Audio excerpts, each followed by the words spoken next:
How tall is the Skeletor action figure compared to other He-Man figures?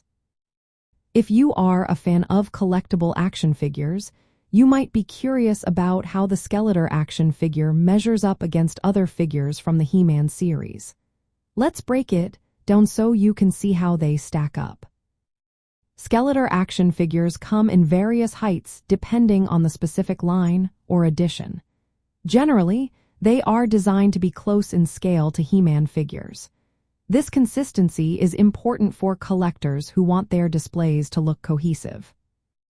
For instance, the most common Skeletor figures from the Masters of the Universe Origins line typically stand around 5.5 inches tall. This height matches the classic retro scale of many He-Man figures in that series. On the other hand, the Masterverse Skeletor figure is a bit taller, measuring about 9 inches. This aligns with the larger scale figures in that particular collection.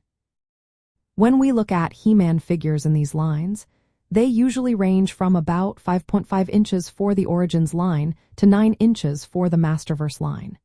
This means that Skeletor figures are generally made to be roughly the same height as He-Man figures.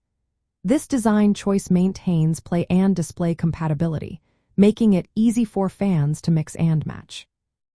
There are also larger collectible statues or maquettes available. For example, the Skeletor Legends Classic Edition maquette stands approximately 22 to 25 inches tall. This size exceeds the typical action figure scale and is intended more for display than play. These larger pieces focus on detailed sculpting and dramatic presence, making them a standout in any collection. Some special editions, like the Cosmic Terror Skeletor figure, measure about 8.6 inches tall. This makes them slightly taller and bulkier than the typical 5.5-inch He-Man figures from the same era. This gives Skeletor a more imposing presence, which can be appealing for collectors. In summary, standard Skeletor action figures are designed to be roughly the same height as He-Man figures, typically between 5.5 and 9 inches depending on the specific toy line. Larger collector-focused statues and maquettes of Skeletor are much taller, reaching over 20 inches, but these are separate from the traditional action figure scale. This sizing consistency helps collectors and fans create cohesive displays and play scenarios within the Masters of the Universe universe.